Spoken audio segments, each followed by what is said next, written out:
Programme four site کے ایک اور ایپیسوڈ کے ساتھ میں ہوں آپ کی میزبان سمین نواز۔ اپنے آج کے اس پروگرام میں ہم ایک مرتبہ پھر کچھ بات کریں گے پاکستان کی موجودہ سیاسی صورتحال کے حوالے سے، پاکستان کے سابق وزیر اعظم اور پاکستان تحریک انصاف کے چیئرمین عمران خان کی گرفتاری اور اس کے بعد ان کی رہائی کے دوران جو تمام تر معاملات درپیش رہے ہیں، جو تمام تر صورتحال رونما ہوئی ہے، اس پر کچھ گفتگو کریں گے اور جاننے کی یہ کوشش کریں گے کہ آخر رہائی کے بعد عمران خان کیوں مسلسل اشتعال انگیز بیانات کا سلسلہ جاری رکھے ہوئے ہیں، جو نہ صرف ملکی سیاسی عدم استحکام کے لیے خطرے سے دوچار ہے بلکہ ملک کی سالمیت کے لیے بھی خطرے کا سبب بن رہا ہے، اور وہ تمام تر پاکستان دشمن عناصر جو پاکستان کو مستحکم نہیں دیکھنا چاہتے، ان کے لیے عمران خان کے یہ تمام تر بیانات آگ پر تیل ثابت ہو رہے ہیں۔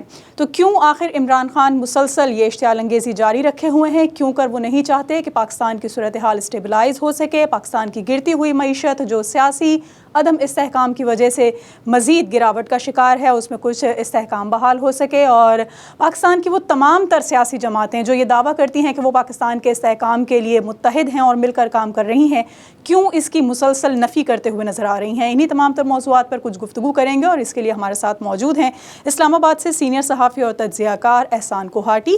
ان سے ان کا تجزیہ جانیں گے موجودہ صورتحال پر اور گفتگو کا آغاز کریں گے، لیکن ایک بریک کے بعد۔ ویلکم بیک ناظرین، پروگرام فور سائٹ میں ایک بار پھر آپ کو خوش آمدید کہیں گے۔ پاکستان کی موجودہ سیاسی صورتحال پر گفتگو کے لیے اسلام آباد سے ہمیں جوائن کر چکے ہیں سینئر صحافی اور تجزیہ کار احسان کوہاٹی۔ بہت شکریہ احسان صاحب آپ نے وقت دیا سر پروگرام کے لیے۔ سب سے پہلے گفتگو کا جو ہمارا حصہ ہے وہ یقیناً اسی تمام تر سچویشن کے حساب سے ہے جو رونما رہی گزشتہ 4-5 روز میں۔ آپ بتائیے کہ موجودہ سیاسی صورتحال کا سبب آپ کو کیا نظر آتا ہے، کیا اس کی وجوہات ہیں، اور یہ سچویشن مزید کتنے دن تک اسی طرح جاری رہے گی؟ جی وہی کھیل ہے جو اقتدار کا کھیل تمام ملکوں میں کھیلا جاتا ہے، پاکستان میں بھی کھیلا جا رہا ہے، پاکستان میں تو 70 سالوں سے کھیلا جا رہا ہے۔ بس فرق تھوڑا سا یہ ہے کہ اس بار کھلاڑی مختلف ہیں، اور کھلاڑیوں کے ساتھ جو سینٹر فارورڈ ہے، جو دائیں اور بائیں سے آگے بڑھ کے چلتے ہیں اور گول پلے کرنے کی کوشش کرتے ہیں، وہ مختلف ہے۔ ہوتا یہ تھا کہ پہلے پاکستان میں سیاسی رجیم تبدیل کی جاتی تھی، سیاسی قیادت کو ہدف بنایا جاتا تھا، کسی نہ کسی طرح سے مسئلہ تک پہنچا جایا کرتا تھا۔ اس وقت ٹارگیٹ یہ ہے کہ سیاسی رجیم تو ہے ہی چینج کرنی ہے، ملٹری رجیم کو بھی چینج کرنا ہے۔ پاکستان کی جو ملٹری اسٹیبلشمنٹ ہے اس کو پہلی مرتبہ پاکستان میں کسی نے چیلنج کیا ہے، اور عوام میں سے چیلنج کیا ہے، اور اس طرح سے چیلنج کیا ہے کہ اس کی تنصیبات پر اور اس کے جو مرکز ہیں وہاں پر پہنچ کر، وہاں پر توڑ پھوڑ کر میسج دیا گیا کہ ہم لوگ یہاں پر موجود ہیں۔ تو یہ کھیل اب کتنے دنوں تک جاری رہے گا، یہ اس کے بارے میں کچھ نہیں کہا جا سکتا۔ اب تو میں کہوں اگر عوامی زبان میں کہ کھیل تو ابھی شروع ہوا ہے۔ آج ہی پی ڈی ایم نے درخواست دی ہے، مولانا فضل الرحمان نے درخواست دی ہے کہ ہمیں ڈی چوک پر جلسہ کرنے کی پرمیشن دی جائے۔ مریم نواز وہاں سے آ رہی ہیں شرکت کرنے کے لیے۔ انہوں نے اپنے انصار الاسلام کو کال کر لی ہے کہ آپ لوگ یہاں پر پہنچیں۔ اب وہ لوگ یہاں پہنچیں گے، وہ ڈیفینیٹلی وہ یہ سمجھ رہے ہیں کہ عدلیہ جو ہے اگر کسی کے پریشر میں ہے تو ہم لوگ بھی پریشر ڈال کے اپنی مرضی کے فیصلے کروانا چاہیں، یا کم از کم ان فیصلوں کو روک سکیں جو ان کے خلاف جا رہے ہیں۔ تو ابھی تو پکچر شروع ہوئی ہے۔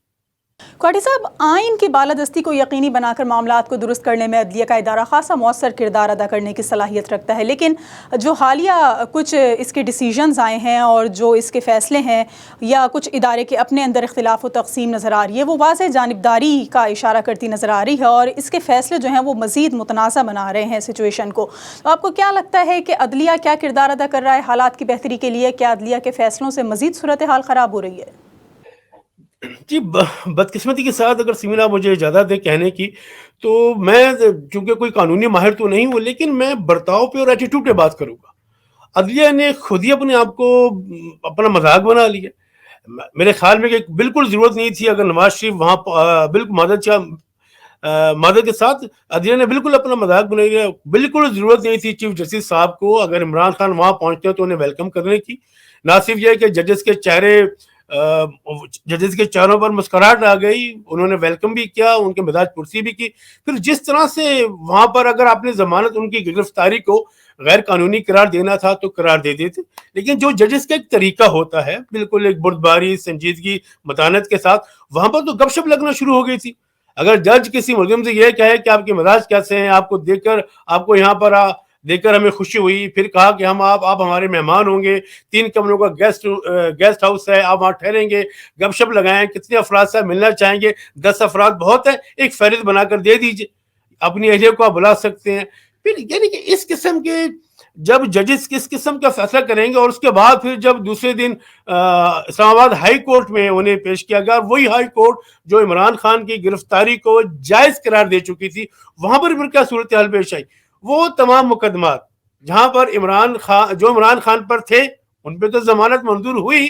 عدلیہ نے کہا کہ جو مقدمات ہمیں علم نہیں ہے, یعنی کہ پاکستان میں ایک طریقہ یہ بھی تو ہے نا کہ خاموشی سے ایک FIR کاٹ لی جاتی ہے جس میں نامعلوم ملزمان نامعلوم ہوتے ہیں, اور وقت پڑنے پر انہی نامعلوم ملزمان میں کسی کو شامل کر کے اریسٹ کر لیا جاتا ہے. تو عدلیہ نے وہ احتمال بھی ختم کر دیا, نہیں, آپ تمام مقدمات میں, ہر طرح کے تمام مقدمات میں عمران خان کو گرفتار نہیں کریں گے. لے دے کے پھر ایک MPO رہ گیا تھا, آپ MPO کے تحت یعنی نقص امن کے خدشے کے پیش نظر بھی انہیں گرفتار نہیں کریں گے. تو یہ تمام چیزیں جب باہر آئی ہیں تو بحیثیت ایک صحافی کے اور میرے اور دوستوں کے کولیگز کے لوگوں نے بڑی حیرت کا اظہار کیا. جو لوگ ڈیفینیٹلی عمران خان کے سپورٹرز ہیں وہ تو بڑے خوش ہوئے, وہ اس انصاف کی فتح قرار دے رہے ہیں, لیکن جو غیر جانبدار لوگ ہیں وہ حیران ہے کہ یہ کس قسم کے کمنٹس اور کس قسم کی ریمارک ججز نے دی, اور یہ کس قسم کا سلسلہ عدالتوں میں چل رہا ہے. ایسا تو آج تک پہلے کبھی نہیں ہوا. کوٹی صاحب، عمران خان نے رہائی کے بعد جو انتہائی غیر ذمہ داری کا مظاہرہ کرتے ہوئے کچھ ایسے بیانات دیے ہیں جس میں نہ صرف پاکستان تحریک انصاف کے سپورٹرز مزید مشتعل ہو رہے ہیں بلکہ ایک عام آدمی کے لیے بھی یہ تمام تر باتیں برداشت کرنا ناقابل برداشت ہے، اور وہ تمام تر ذمہ داری جو نیب کی جانب سے ان کی گرفتاری کے سلسلے میں سر انجام پائی اس کا الزام آرمی چیف کے اوپر عائد کیا جا رہا ہے. تو اس طرح سے اپنے حامیوں کی تخریب کاری اور مذمت کرنے کے بجائے وہ انہیں باز رہنے کے بجائے ان کی مزید حوصلہ افزائی کرتے نظر نہیں آ رہے کیا اس صورتحال میں؟ سمین، عمران خان کے ایک ہاتھ میں لڈو ہیں اور ایک ہاتھ میں برفی ہے، تو ان کو تو سر کڑھائی میں اور انگلیاں گھی میں. اب دیکھیں نا کہ میں دور نہیں جاتا، زلمے خلیل زاد کس قسم کے ٹویٹس کر رہے ہیں، امریکی کانگریس کے بریڈ شرمین کس قسم کے ٹویٹس کر رہے ہیں.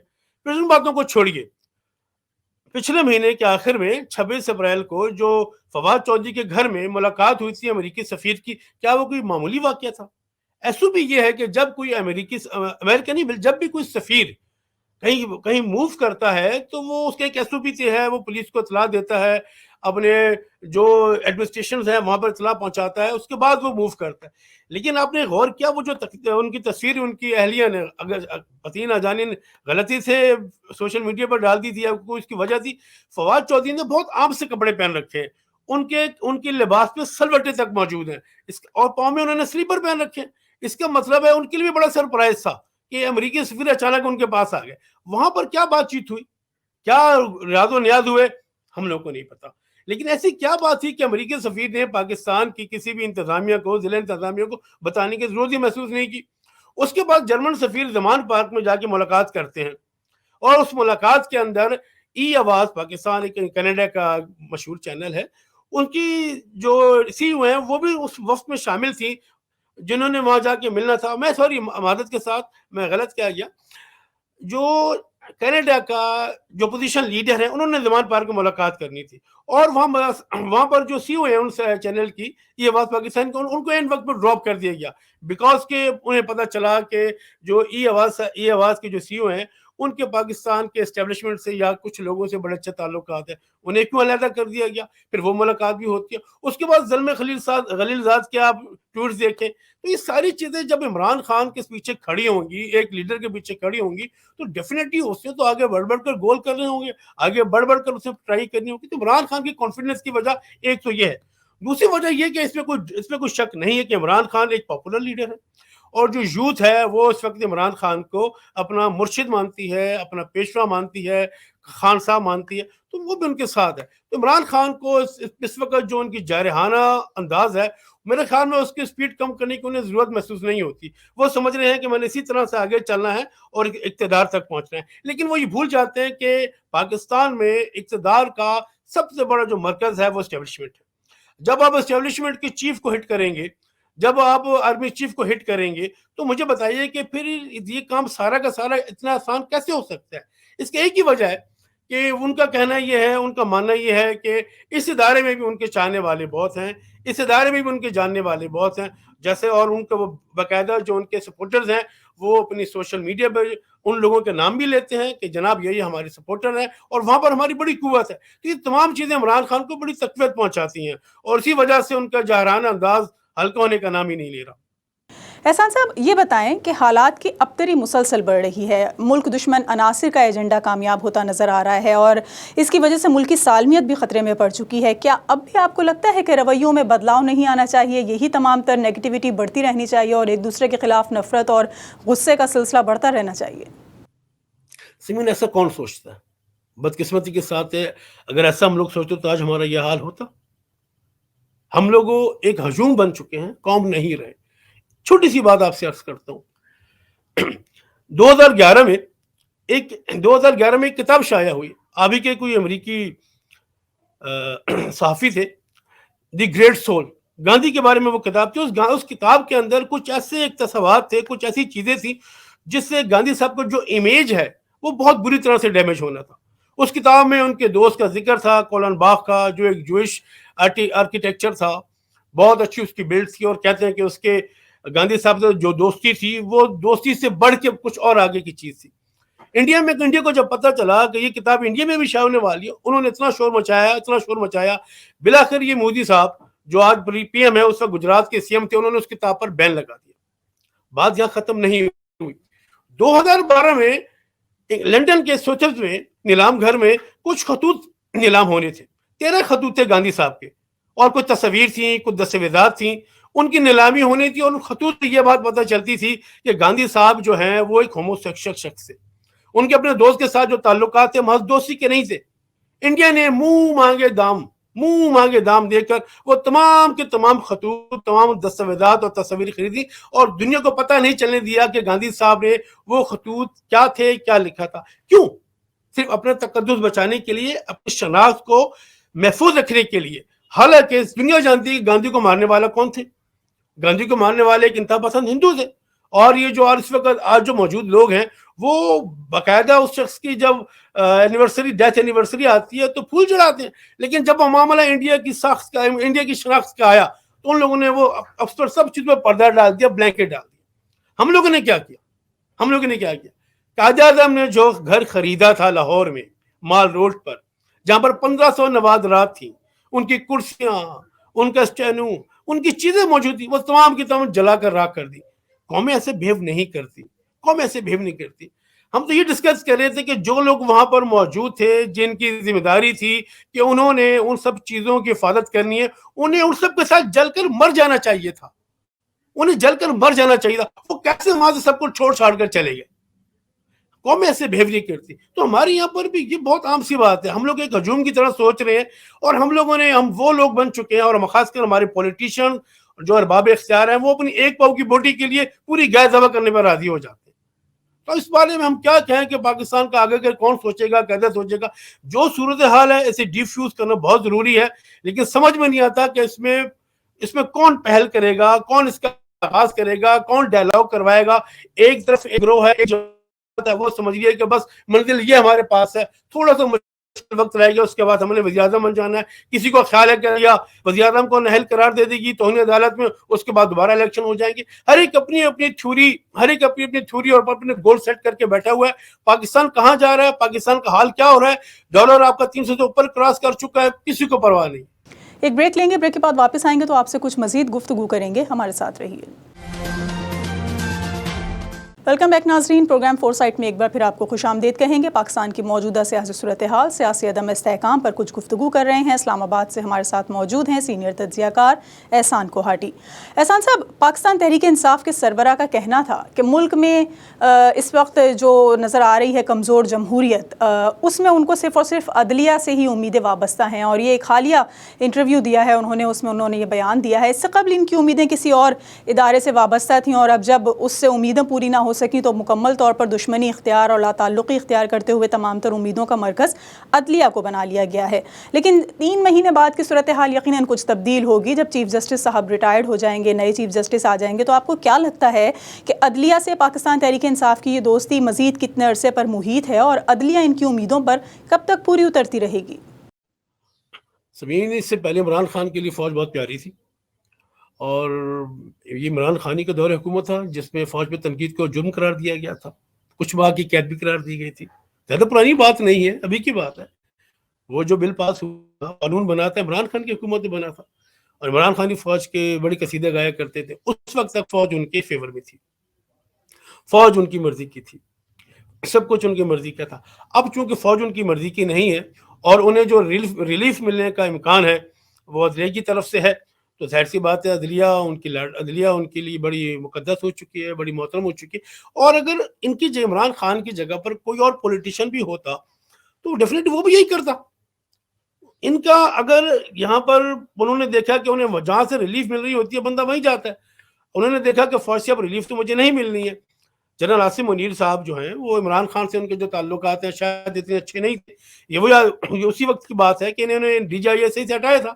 کہا جاتا ہے, بتایا جاتا ہے کہ پورا بریف کیس لے کے عمران خان صاحب کے پاس پہنچے تھے کہ جناب علی یہ کرپشن ہو رہی ہے, اور اس میں آپ لوگوں کے ریلیٹو, آپ کے لوگ, قریب کے لوگ انوالو ہیں, جس کو عمران خان نے برا مناتے ہوئے نہیں ہٹا دیا تھا. آج وہی شخص آرمی چیف بنا, عمران خان کی تمام تر مخالفت کے باوجود آرمی چیف بنا, تو عمران خان انہیں کیوں سپورٹ کریں گے اور کیوں لائک کریں گے؟ اب ان کے پاس لے دے کے ایک عدلیہ سے انہیں امید نظر آ رہی ہے, اور وہاں پر ان کی امیدیں پوری ہوتی بھی نظر آ رہی ہیں. یعنی کہ 2.5 گھنٹے, یعنی کہ تقریباً 2 دن کے اندر 4 مقدمات میں سے وہ کہیں ضمانت ہو گئی, کہیں درخواست کو ناقابل سماعت قرار دے دیا گیا, اور ہر طرح کی انہیں پروٹیکٹیو ضمانت دے دی, بیل دے دی گئی کہ آپ کبھی آپ گرفتار نہیں ہو سکتے, کچھ بھی نہیں ہو سکتے. تو ظاہر ہے وہ عدلیہ کی طرف ہی جائیں گے. لیکن سوال یہ بھی ہے کہ 3 مہینے ہیں, 3 مہینے کے بعد نیا عدلیہ کا چیف آ جانا ہے, تب کیا ہوگا؟ تو یہ 3 مہینے کیا عمران خان کھیل جائیں گے, یا جو اس وقت حکومت ہے وہ یہ 3 مہینے تک اس سارے کھیل کو لٹکا سکے گی؟ اگر عدلیہ نے شہباز شریف کو توہین عدالت میں الیکشن نہ کرانے میں ان کو توہین عدالت کا مرتکب قرار دے دیا تو پھر کیا ہوگا؟ یہ تمام وہ چیزیں ہیں جن کا جواب سب نے تلاش کرنا ہے, لیکن کسی کو مل نہیں رہا کہ آنے والے دنوں میں ہوگا کیا. عدلیہ کیا کرے گی, حکومت کیا کرے گی, اسٹیبلشمنٹ کیا کرے گی, ایمرجنسی لگے گی, کون لگائے گا, کیسے لگائے گا, کیا ہوگا؟ آج کل مولانا فضل الرحمان صاحب یہاں پر موجود ہوں گے. آج میں آپ سے بات کر رہا ہوں, کل صورتحال بالکل مختلف ہوگی. تو کل کیا ہوگا؟ اگر کل کچھ تھوڑا سا بھی واقعہ بدامنی کا ہو جاتا ہے, ساتھ ہی ریڈ زون ہے, تو اس کے بعد ایمرجنسی. تو حالات بہت عجیب سے ہیں. کچھ ان موجودہ صورتحال میں ہم کچھ پیشن کوئی نہیں کر سکتے کیا ہو سکتا ہے. احسان صاحب, اس کا مطلب تو یہ ہوا کہ خود حکومت کی جانب سے ملک کو ایمرجنسی کی جانب دھکیلا جا رہا ہے, اور جو سیاسی جماعتیں اس وقت ہمیں نظر آ رہی ہیں ملک میں حکومت کرتے ہوئے, وہ بھی انتخابات نہیں چاہتی ہیں, اور انتخابات سے جان چھڑوانے کے لیے وہ اس قسم کے احتجاج کر رہی ہیں, جس طرح پی ڈی ایم ہم دیکھ رہے ہیں کہ ایک مرتبہ پھر احتجاج کی جانب بڑھ رہی ہے. بالکل ایسا ہی ہے, آپ نے بالکل ٹھیک فرمایا. حکومت دیکھیں جی, آپ کا پیٹرول 270 روپے کا چل رہا ہے, 275 روپے کا چل رہا ہے. آپ کا اس وقت جو پاکستان کا سب سے بڑا ایشو ہے وہ غربت ہے. آپ کی مہنگائی تقریباً 50% کہتے ہیں, جو کہ 50% پہ چلی گئی ہے. ان حالات میں اگر الیکشن ہوتے ہیں تو سیدھا عمران خان کے راستے میں پھول نشاور کر کے مسند پہ بٹھانا کہ جناب علی آ جائیے اور دوبارہ آپ یہاں پر آ کے بیٹھ جائیے. اگر وہ پاپولر ہوتے اور وہ کانفیڈنٹ ہوتے تو یہ ساری صورتحال ہی نہ آتی. شہباز شریف کہتے ہیں جی یہ رہا میدان اور یہ رہا گھوڑا, آ جائیں, بیٹھ جاتے ہیں, مقابلہ لیتے ہیں. لیکن انہیں پتہ ہے, اور ان کا کہنا یہ ہے کہ ہم نے عمران خان نے معیشت کا بیڑا غرق کیا, آئی ایم ایف کے ساتھ معاہدہ ہوا تھا, اس معاہدے کو پورا نہیں کیا.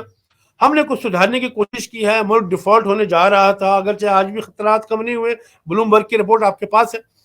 ہم نے ملک کو کچھ بہتر کر کے لائے ہیں. تو ان کا کہنا ہے کہ تقریباً 1 سال کا ہمیں اور موقع مل جائے. اس 1 سال میں وہ یہ سمجھ رہے ہیں, ان کی خواہش یہ ہے کہ جتنا لہو نچوڑ سکتے ہیں نچوڑ لیں. الیکشن سے 2 مہینے پہلے 3 مہینے پہلے وہ کچھ اچھے خوبصورت سے اعلانات کر دیں, اور اس کے بعد وہ قیمے والے نانوں کا سلسلہ شروع ہو جائے گا, بریانیاں پکیں گی, دیگیں چڑھیں گی. اور معذرت کے ساتھ سخت الفاظ ہیں, لیکن میں کہوں گا کہ قیمے والے نانوں کے سامنے, بریانی اور پلاؤ کی دیگوں کے سامنے ہم لوگوں کے ووٹ ہاتھوں سے نکل جاتے ہیں. تو ان کا پروگرام یہی ہے کہ جو کچھ ہو کسی بھی طرح سے ہم بجٹ پیش کر لیں, IMF سے پیسے وصول کر لیں اور آخر کے 2 مہینوں میں ہم لوگ اچھے اچھے اعلان کر کے الیکشن میں چلے جائیں. لیکن اس کا انہیں ٹائم ہی نہیں مل رہا. اس وقت اگر الیکشن ہوتے ہیں تو بہت بری طرح سے PDM پٹے گی, بہت بری طرح سے, اور یہی وجہ ہے کہ وہ الیکشن میں جانا نہیں چاہ رہے. بھٹی صاحب، معیشت کی کیا صورتحال آپ اس وقت دیکھتے ہیں کہ معیشت کی صورتحال کے ذمہ دار کیا صرف اور صرف سیاسی حالات ہیں جو ملکی سیاسی عدم استحکام اس وقت ہمیں نظر آ رہا ہے؟ کیا یہی خراب معیشت کا سبب ہے یا بگڑتی ہوئی معاشی صورتحال دراصل سیاسی عدم استحکام کا سبب بن رہی ہے؟ نہیں سمین، بات بالکل ٹھیک ہے. جو سیاسی استحکام ہے وہ معاشی استحکام کے ساتھ جڑا ہوا ہے. جس ملک میں سیاسی استحکام نہیں ہوتا وہاں پر معاشی استحکام بھی نہیں ہوتا. اور یہاں پر تو صورتحال یہ ہے کہ برا حال ہے، افراتفری کی سی صورتحال ہے. واقعتاً 24 کروڑ پاکستانی بتائے جاتے ہیں، 23 کروڑ پاکستانی بتائے جاتے ہیں. صورتحال بہت بری ہے، معیشت معاشی حوالوں سے بہت بری صورتحال ہے. میں اپنے دفتر کی آپ سے بات کروں، میرے دوست جن کے پاس سواریاں ہیں، جن کے پاس گاڑیاں ہیں، انہوں نے اپنی گاڑیاں گھروں میں کھڑی کر دی ہیں کہ وہ افورڈ نہیں کر سکتے پیٹرول. وہ پھر میٹرو میں بیٹھتے ہیں اور میٹرو سے دفتر آتے ہیں.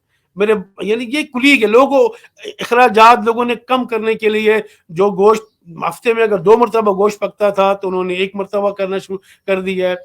تو کسی نہ کسی طرح سے لوگ کہہ رہے ہیں کہ کام چلائیں اور اپنا وقت کو پاس کریں. لیکن صورتحال بہت خراب ہے، خاص کر اس طبقے کے لیے جن کی آمدنی 25,000 30,000 40,000 روپے ہے.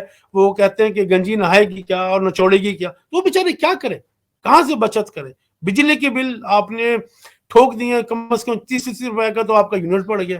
وہ کہاں سے وہ ادا کریں؟ وہ کہتے ہیں ہم کماتے ہیں، بجلی والے لے جاتے ہیں، گیس والے لے کے چلے جاتے ہیں، کیا کریں؟ تو صورتحال بہت بری ہے، بہت بری ہے صورتحال. عام انسان کے لیے اس سے مشکل وقت آج تک نہیں آیا تھا جیسے کہ آج اس وقت ہمارے پاس لوگ جھیل رہے ہیں اس وقت کو. ان حالات کے اندر اگر کوئی الیکشن کی بات کرتا ہے تو سیدھا اپنی خودکشی کی کوشش کرتا ہے. اور سازی خودکشی میرا خیال ہے کوئی بھی نہیں کرنا چاہے گا. پوری کوشش ان کی یہی ہوگی کہ کسی طرح سے اس وقت سے ٹپا جائے.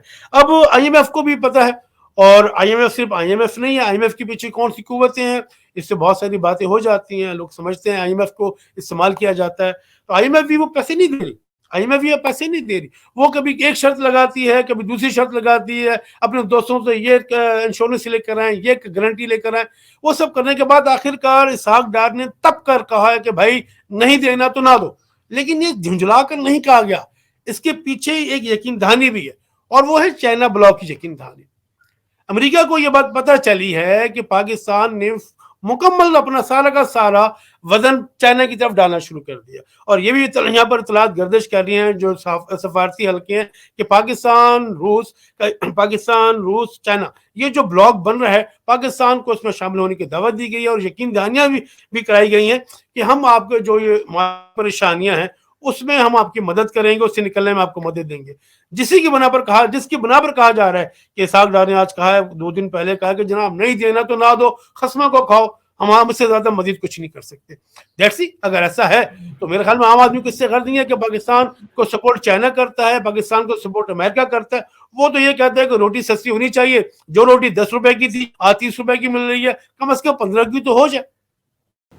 بہت شکریہ. احسان کوہاٹی ہمارے ساتھ موجود تھے اسلام آباد سے، اور کچھ بات چیت کر رہے تھے پاکستان کی موجودہ سیاسی صورتحال کے حوالے سے کہ کس طرح سے پاکستان تحریک انصاف کے چیئرمین اور سابق وزیر اعظم عمران خان اسلام آباد ہائی کورٹ میں پیش ہوئے. وہاں سے نیب کی جانب سے رینجرز کے ذریعے ان کی گرفتاری کا عمل یقینی بنایا گیا، اور خود اسلام آباد ہائی کورٹ نے اس گرفتاری کو قانونی قرار دیا، جس کو بعد میں سپریم کورٹ میں چیلنج کرتے ہوئے غیر قانونی قرار دلوایا گیا. اور اس غیر قانونی گرفتاری کے بعد عمران خان کی رہائی عمل میں آئی، لیکن ملک میں جاری فسادات اس وقت تک تھم نہیں سکے ہیں. ابھی بھی پنجاب کے مختلف شہروں میں اشتعال انگیز کارروائیاں کہیں کہیں نظر آ رہی ہیں. اسلام آباد بھی اس وقت مسلسل ریڈ الرٹ ہے، اور یہ سچویشن نارملائز ہوتی نظر نہیں آ رہی، کیونکہ اب پاکستان تحریک انصاف کے بعد PDM پاکستان ڈیموکریٹک موومنٹ اسلام آباد میں سپریم کورٹ کے باہر دھرنا دینے جا رہی ہے. اور سپریم کورٹ کا جو فیصلہ آیا ہے عمران خان کے حق میں، اس کے اگینسٹ یہ تمام تر احتجاج تنظیم کیا جا رہا ہے. کیا ملکی صورتحال اسی طرح مزید احتجاجوں اور دھرنوں کے متحمل ہو سکیں گے؟ کیا ملک کی سالمیت ان احتجاجوں کی نظر تو نہیں ہو جائے گی؟ اور کیا تمام تر سیاسی جماعتیں ملک دشمن ایجنڈے کو تو اس طرح پورا کرتی نظر نہیں آ رہی؟ اور کیا پاکستان کا استحکام خطرے میں پڑتا نظر نہیں آ رہا؟ اسی پر ہم نے آج کے اس پروگرام میں کچھ گفتگو کی. اگلے ہفتے ایک اور موضوع کے ساتھ آپ کے سامنے حاضر ہوں گے. پروگرام ٹیم کے ساتھ سمین نواز کو اجازت دیجیے. اللہ نگہبان.